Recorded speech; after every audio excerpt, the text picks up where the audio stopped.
The station pulsed with restless bodies, voices colliding like waves against steel walls. Announcements echoed overhead, clipped words lost in the rush of footsteps and suitcase wheels. In the middle of it all, she stood still, silent, steady, eyes fixed on something no one else could see. A red scarf clung to her shoulders, trembling with the draft that swept through the platform. She held the edge of it between two fingers, knuckles pale from pressing too hard, as though letting go might unravel everything she had carried here. The scarf wasn't for warmth, it was a flag, a reminder. A wound stitched into fabric. Her suitcase sat by her ankle, small, scuffed, the leather cracked near the handle. One corner bore a faded sticker no one would recognize anymore, the kind of suitcase you could disappear with, or bury pieces of your life inside. She raised her wrist, the cracked glass of her watch glinting under fluorescent light. The second hand stuttered with every tick, refusing to move smoothly forward. Like it, she too was fractured, but still moving, still here. Her breath came shallow. Around her, the station throbbed with impatience, mothers tugging children, men shouting into phones, lovers running late. She felt none of it, only the stillness of waiting. A man brushed past, muttering an apology. His shoulder clipped hers, but she didn't flinch. Her gaze never wavered. She was searching faces, scanning the crowd like someone looking for a ghost. Every now and then, her eyes flickered sharp hope, fear, recognition, all rising and falling. In a heartbeat, she whispered to herself, so low it drowned beneath the station noise. Not today, not yet. The scarf slipped off her shoulder, red spilling like blood across her coat. She pulled it back quickly, fingers trembling, wrapping it tighter around her neck as if it could anchor her. An announcement cut through the chaos. The next train arriving. People surged forward, pressing close, impatient for doors not yet open. She didn't move. Her hand closed around the suitcase handle, veins in her wrist rising like fragile lines of ink. Somewhere in the crowd, laughter broke out, harsh, male, careless. Her body tensed. She turned slightly, searching. For a second, her lips parted, air caught, eyes sharpened, everything inside her surging toward that sound. But the source was only strangers, spilling jokes she couldn't hear. She let the breath out, almost violently, pressing her mouth shut. Again, the scarf's loose end fluttered once more, red against the gray of the station, against the black coats and silver tracks. It burned there, undeniable, until she pulled it close, burying it beneath her chin. Her train hadn't arrived yet, but he would, and when he did, she would be ready. The crowd shifted as the train doors slid open with a metallic sigh. People pushed forward, weaving past her, brushing against her suitcase. She held the handle tighter, grounding herself, though her legs wanted to move. Her eyes followed a little girl racing into her mother's arms, squealing as the woman bent low to catch her. The scarf on her shoulders tightened like a rope around her throat. She could not remember the last time she had run toward anyone like that, arms open, certain that someone would be waiting. Her father's voice flickered in her memory, rough but steady. Never let them see you weak. If you fall, you rise with your fists closed. He had said it once, long ago, when her hands were small enough to disappear inside his. That night, she had carried his cracked leather bag to the corner store, pretending she was traveling the world. The same bag now sat at her ankle, only more scarred, stitched clumsily where the seams had burst. She had kept it even when everything else was sold, bartered, or abandoned. Some things you carry, not because they're useful, but because they won't let you go. A man paused nearby, too still for the chaos around him. He leaned against a steel pillar, his coat dusted from the wind outside. His eyes flicked toward her, then away, as though he wasn't watching, but she felt it. The weight of his silence pressed heavier than all the noise of the station. She shifted her grip on the scarf, smoothing it over her chest, trying to still her trembling fingers. Her reflection stared back at her in the window of the waiting train. Pale skin, lips bitten raw, eyes too sharp for her age. She barely recognized herself anymore. Passengers climbed aboard, laughter tumbling in waves. She caught sight of a woman pressing a kiss to a man's cheek before he boarded. He looked back 3 times before the doors closed. That simple act made her throat ache. No one would look back for her. No one would wait. Her hand brushed the broken watch again. The second hand jerked forward, then froze, as if time itself was mocking her hesitation. She thought of the bills stacked in the drawer back home, the letters unanswered, the names she no longer said aloud. Everything she had given up had brought her here, to this platform, with this bag, with this scarf, with this silence. The man by the pillar moved, just a step, just enough for her to notice. Their eyes met for an instant too long, and something unspoken sparked a question, a warning, maybe even recognition. Her chest tightened, the crowd surged again, her train still waiting. She lifted the suitcase slightly, ready to move, but then she stopped. The scarf slipped loose, sliding down her arm like a streak of fire. She caught it quickly, but her delay lingered in the air. And the man was still watching. Rain began as a whisper against the glass. The kind of rain that smudged city lights into blurred halos. The announcement boards flickered overhead, letters rearranging like restless thoughts. She pulled the red scarf closer, though the fabric had already absorbed the damp air, clinging to her like a second skin. The man moved again, slipping into the crowd, not toward her but never far away. She noticed the wear in his shoes, thinning, edges frayed, leathers softened by years of walking too far. A detail no one else would pause to see, yet it caught her like a thread pulling tight. When he reached into his coat for a ticket, his wallet cracked open just enough for a photograph to flash. She glimpsed it only for a breath.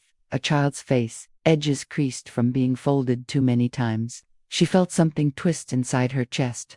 She looked down at her own suitcase, remembering the stickers she had peeled off years ago, places she would never go, promises her father once made before silence swallowed him whole. It felt like an invisible mirror, his life bleeding into hers, hers reflecting back in fragments, both carrying ghosts in objects to warn, to discard. Both waiting, though perhaps for different reasons. Thunder rolled low in the distance, echoing through the steel beams above. The storm outside pressed itself against the station, rattling windows, shoving cold air into the hall. She shivered, not from the chill but from the way the world seemed to pulse in time with her heartbeat, as if urging her forward, or warning her back. Her watch ticked unevenly. She was meant to leave. The train was ready. She had planned every step of this night, every reason, every excuse to vanish, and yet her eyes kept drifting back to him. His silence was not the kind of silence that avoided. It was the silence that chose. She wondered if fate had placed him here, or if fate was just another lie she told herself to keep moving. The scarf burned red against her throat, a weight of memory and intention. She told herself again, not today, not yet. A voice announced delays over the speakers, another 10 minutes before departure. 10 minutes stretched like a blade, sharp with possibility. The man lifted his gaze. For the first time, he did not look away. His eyes held hers across the blur of umbrellas and coats. Neither moved, neither spoke. Her breath caught, held, broke against the storm's rumble. She clutched her suitcase handle, the leather digging into her palm, until her knuckles burned white. Was this a warning? An invitation? The rain hammered harder. The clock ticked crooked. The scarf slipped loose again, and still his eyes did not let go. The station clock groaned its uneven rhythm, each tick landing inside her chest like a blow. The storm outside thickened, rain pouring so hard the windows blurred into silver sheets. The crowd was thinning, people pushing onto trains, leaving behind only stragglers, those uncertain, those waiting for someone who might not come. She rose, suitcase dragging behind her, wheels rattling over the tiles. The scarf slipped again, brushing the floor like a wounded flag. She didn't bother catching it this time. She only wanted distance, air, release. Her throat tightened as though every step forward was betrayal, as though walking away meant she had lost before she began. Her breath shook. The platform edge came closer. One more step and she would be gone. But something in impulse, sharp as glass, made her turn her head. Just once. Just to look back. The man stood exactly where she had left him. His coat dampened at the shoulders, his shoes darkened by the wet floor. But in his hand her scarf. He had lifted it, not like a prize, not like a thief, but like someone holding something fragile. The red fabric spilled from his fingers, glowing even in the gray light. Her legs froze, her chest lurched. He didn't move toward her, he only held it loosely, letting the rain's draft ripple through it. The scarf seemed suddenly heavier than all the luggage in the world, its meaning doubled, tripled, transformed. Once a wound, then a shield. Now, it was proof. Proof that someone else had touched the quiet she thought was hers alone. A woman passing muttered under her breath, not kindly, "Some people carry more than just bags. They carry silence." The words felt like judgment, like a verdict neither of them had asked for. Others glanced, too, the way strangers always did when someone stood too still, too out of place. The stares burned against her skin. Her throat tightened again. Her father's voice returned. Never let them see you weak. But her knees wavered. Her fingers clenched around the suitcase handle until its Q-U-A-L-E-D. She stepped forward, then back. Forward again. Every movement felt like betrayal, no matter which way she chose. The scarf fluttered in his hand. He lifted his eyes to her, steady, unreadable, yet filled with something she could not name. The space between them pulsed alive with the storm, with the judgment of strangers, with the weight of all the words neither dared to speak. She parted her lips, but no sound came. The train doors hissed open again. The platform shook with possibility. Her suitcase tilted, wheels catching on the tile. She wanted to walk. She wanted to stay, but all she did was stand there, trembling. Her silence tied to the red scarf in his hand. The scarf was no longer just fabric. It trembled in his hand like a thread binding them both to something they hadn't chosen. She wanted to snatch it back, to cut that thread clean. But then his wallet slipped as he shifted, hitting the floor with a dull thud. The photograph slid, free. She saw it clearly now, only the child's face, smiling wide, but the scarf around the girl's neck, the same shade, the same frayed edges. Her chest clenched as though the air had been punched from her. It wasn't hers. It never had been. The scarf had belonged to his daughter. Her mind reeled, tripping over itself. She had clutched it all this time, like it was hers alone, like it was her wound to carry. But it wasn't. It was his loss, his silence, his storm. The station lights buzzed overhead.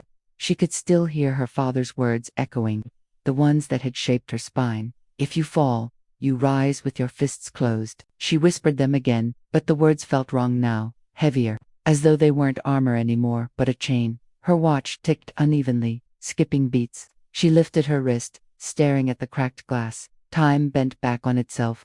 The same words, the same silence, but a different weight. This was the loop she hadn't expected, the echo that pulled her back to a truth she hadn't prepared for. She bent to lift his wallet. Fingers brushing leather, still warm from his pocket. Inside she caught sight of papers folded tight. A name stamped at the top leaped out at her.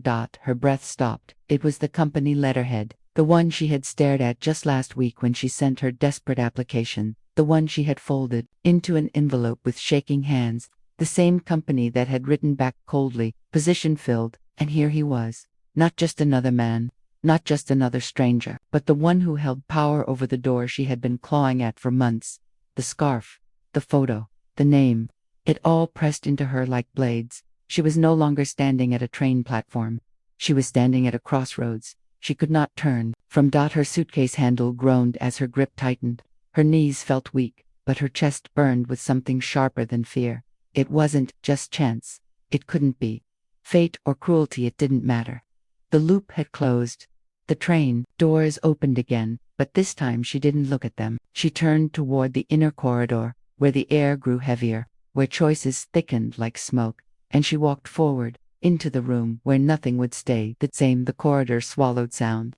The storm outside became a faint rumble, as if the world had drawn a curtain between them and everything else. Fluorescent lights hummed above, a cold, sterile pulse. She set her suitcase down, the wheels clattering once before going still. Her body trembled, though she forced her arms to cross, to lock herself in place. He followed slowly, scarf still, in his hand, his steps heavy with something older than exhaustion. For a long moment, they only breathed. "You dropped this," he said, voice low, not demanding, not soft. He held out the scarf between them. Her throat tightened. "It's not mine." His eyes flickered. He looked down at the fabric, thumb grazing its edge, almost tender. "No," he murmured, "but you carried it like it was." Silence filled the space again. She thought of her father's voice, of the cracked watch, of the suitcase that had been her shield. All of it collapsed under the weight of this truth. She had not been alone in her grief. She had been trespassing in someone else's. "You remind me of her," he said at last, the words shattering the air. "Not in your face. In the way you stand, like the ground is both carrying you and breaking beneath you." Her chest constricted. She wanted to scream, to run, to cling. She wanted to ask why fate tied strangers together with threads neither asked for. But instead, she stepped forward and took the scarf back. not gently, almost like a battle. Her fingers clutched it so tightly it cut into her palm. She stared at the fabric. The red no longer looked like fire or blood. It looked like surrender. Her cracked watch ticked again, uneven, stubborn. Time was still broken. And yet something inside her had shifted, an opening she hadn't asked for, but one she couldn't ignore. "You had the power," she whispered, "over my life, over my hope, and you didn't even know it." He didn't flinch. "And you had mine," he said. "You carried her without knowing." It was not forgiveness. It was not comfort. But it was a mirror. Her body sagged. She dropped the suitcase handle. For the first time, she let it go. That bag, once her anchor, now stood abandoned by her side. She pressed the scarf back into his hand, curling his fingers over it. "Some things aren't meant to be kept," she said, voice barely steady, only returned. He closed his hand around the scarf. Not possession, not release. Something in between. The train horn blared through the station, echoing off the walls. She turned, shoulders heavy, yet somehow lighter. The platform waited, the storm still raging beyond the glass. She did not look back this time. She walked with empty hands, leaving suitcase, watch, scarf, all of it behind. A sacrifice not of revenge, but of weight. And as the doors slid shut behind her, the echo remained. Not every stranger you help is meant to stay. But some leave you changed forever. The rain had thinned into a mist by the time she stepped outside. The station lights glowed against wet pavement, every puddle a broken mirror. She walked without hurry now, each footstep steady, not pulled by the weight of her suitcase, because she had left it behind. Her hands swung free at her sides, pale in the cold, but lighter somehow. The storm had washed the city into silence. Only the faint hum of traffic and the dripping of gutters followed her down the empty street. She lifted her face once, letting the cool air touch her skin, strands of damp hair sticking to her cheek. She did not brush them away. Her watch still clung to her wrist, its cracked glass glinting beneath the street lamp. The second hand ticked crooked, uneven as ever. But instead of forcing her forward, it seemed only to remind her she was still moving, still here.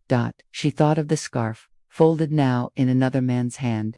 A piece of his grief she had carried, believing it was hers. Maybe it was both. Maybe grief always doubled, shifting from one soul to another when words failed. Her father's voice returned faintly, but not as command, more as memory, softened with distance. "Never let them see you weak." She smiled, though it barely curved her lips. Weakness, she thought, wasn't the enemy. Silence was. Somewhere inside her, she heard another line rise, one she had never said aloud until now. "Sometimes love is not romance, it's recognition."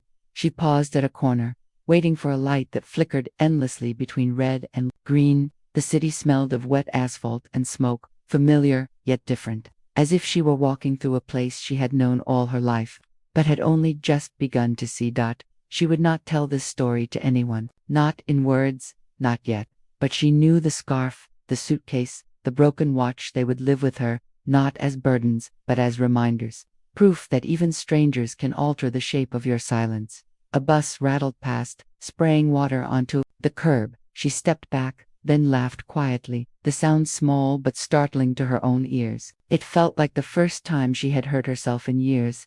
She crossed the street, her shadow stretching long under the flickering light. Ahead, the city opened wide, uncertain, waiting, and she carried nothing now. Not every ending needs to close. The circle, some simply draw a line forward, into the dark, into the unknown, because sometimes the heaviest stories are not about revenge at all, but about what you leave behind when you finally choose to walk away.